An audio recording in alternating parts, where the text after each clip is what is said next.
Rabbids. You maybe love 'em, you maybe hate 'em. I don't think there's an in-between.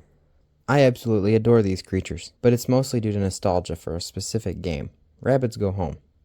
A game where you play as two clinically insane Rabbids who steal, pillage, harass, and murder the people of a city. They somehow got to Obama, too. They literally kidnap this sickly man and take him to the moon. I saw this game on the shelf when I was 5 years old. Something about it intrigued my dumb little mind. Yeah, can't figure that one out.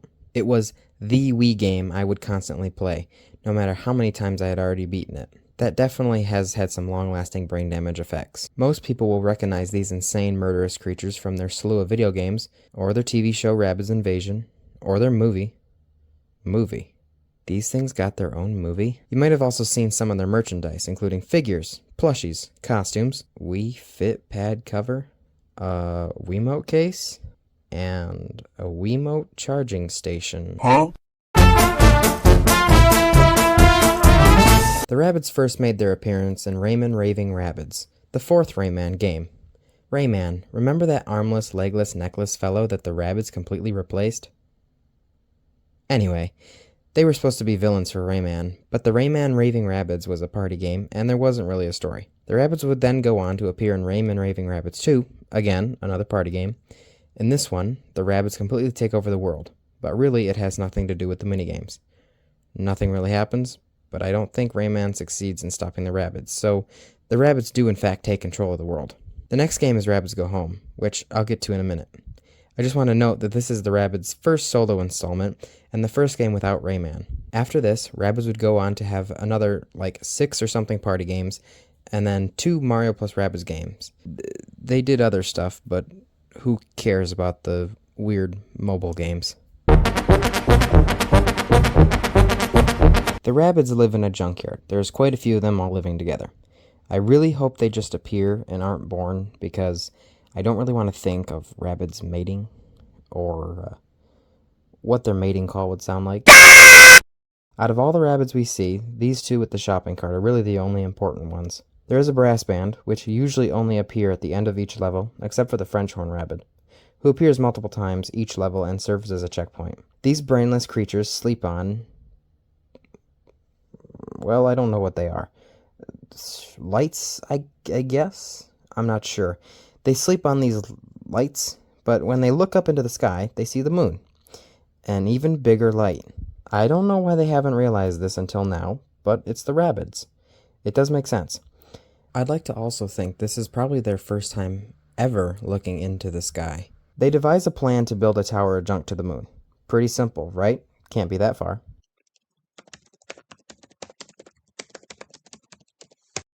Oh, I guess that will be a little bit tricky. They go around their junkyard collecting a few random things, including live animals. They add it to the pile and quickly learn that they are going to need a lot more stuff. Stupid Rabbids. They look out into the city and decide that's where they're going to go.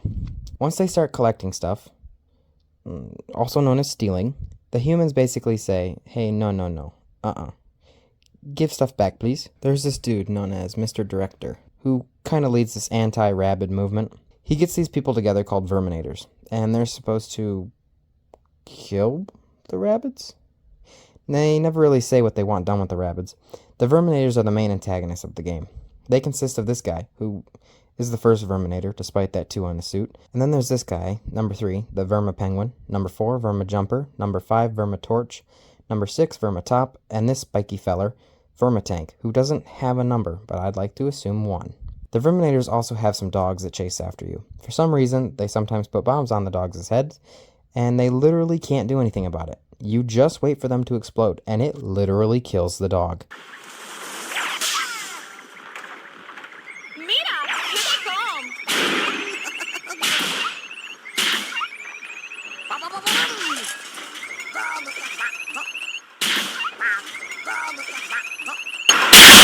They also put them in suits that do the same thing.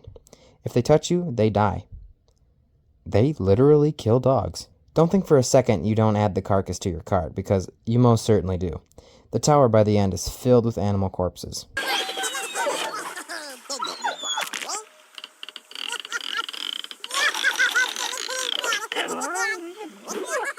The verminators aren't that big of a threat, and are super easy to defeat. It's worth noting that they set up these turrets as well. They're important for later. Every level you have a goal to get an XL item, usually near the end of the level. These XL items range from sick patients in bubble beds to cows to atomic batteries to an entire airplane. Yep, don't know how this one works. There's also 400 XS items to collect per level. This is just random stuff. You don't have to collect any of it if you don't want to, but it makes it a very boring game otherwise. At the end of each level, you have to reach a wall that you bust through to reveal a toilet and the brass band from earlier. You then shove your XL and XS stuff down the toilet, where you then follow it. Yep. Logic. Each level should take you 10 to 15 minutes or so to complete. Most of the time, the level's played just like a basic platformer. You just traverse your way through it. Did I mention that you can't jump? Yeah, you can't jump, so you have to use ramps. You'll encounter arena battles with verminators and those turrets, which are usually pretty easy. There's sections in some levels where you have to collect 5 pipes in order to make a sound, so the tuba rabbid, who conveniently can rip up the ground from the earth and use it to launch you. A large chunk of the levels have gimmicks relating to the extra large item of that stage. For example, when you steal the deathly ill sick man named Barney, who, by the way, has a story arc with Nurse Betty, a nurse he falls in love with, the final level he is in is their wedding, which the Rabbids brutally steal him from. The gimmick with Barney is that you can use him to quote-unquote jump, and it's usually from building to building. I think these levels are the best. You get to glide from rooftop to rooftop, and I think it's very visually pleasing. Other level gimmicks include riding a tire. You're in a tire for the entire level, and you have to bounce off walls. In 2 of the airport levels, you ride on a jet engine, which, by the way, you steal from a flying plane. You literally watch people fly out of a moving airplane. It's also safe to assume the people in that airplane were injured due to the Rabbids. This happens twice. Just know the Rabbids cause at least 2 planes to crash. Sound familiar? In the level where you steal cows, yep, not making this stuff up, you have to race against a pickup truck carrying said cow. If you fall too far behind and end up at the bottom of this red zone here, you lose the level. Another gimmick that only appears when you're in the office building, you have to chase a woman on a scooter named Sandra, who has to report to the boss's office. Sandra! Get in here this instant!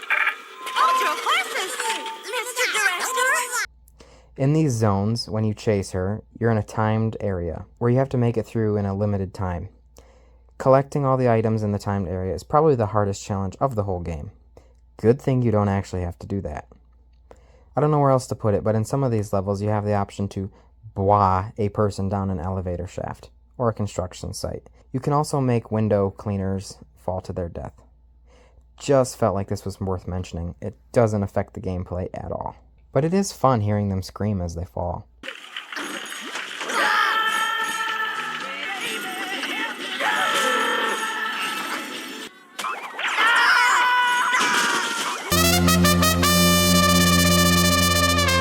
So next, the final level. Spoiler alert for anyone that wants to play this 15-year-old game.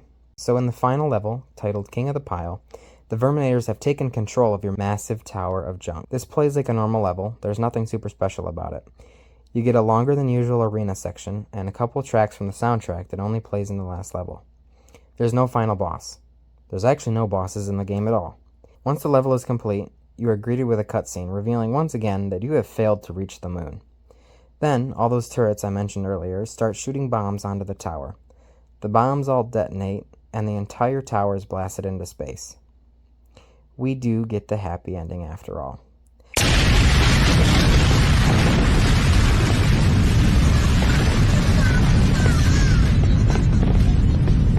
I'd like to point something out here.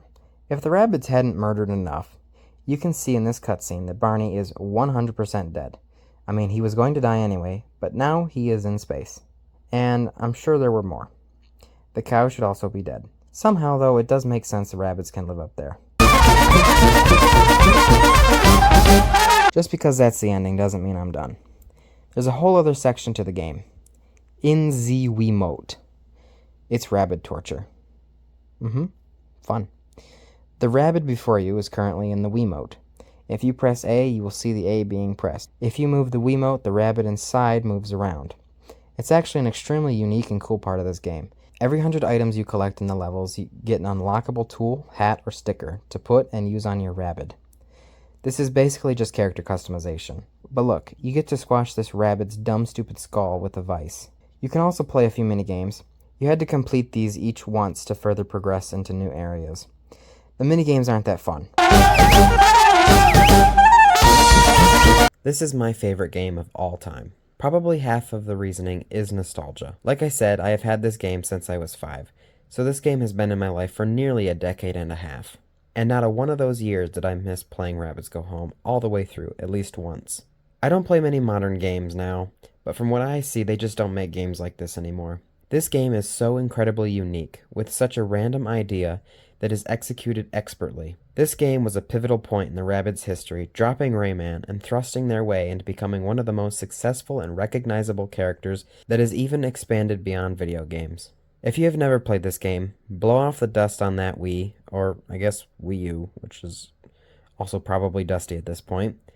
Go to eBay or Amazon or something and buy this game. It will be really cheap there. Ubisoft, you're getting some free promotion here. You should probably sponsor me. Play this game.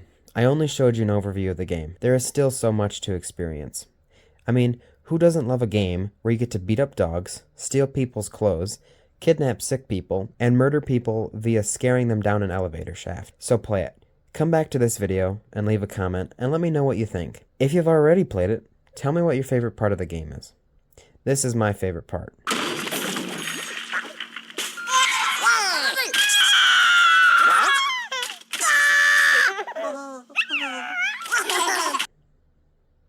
Yeah, I love it when they shake the baby. So, you see this rabbit here? Yeah, he's hitting a button. Be like this rabbit and hit the subscribe button. Please, I'm desperate.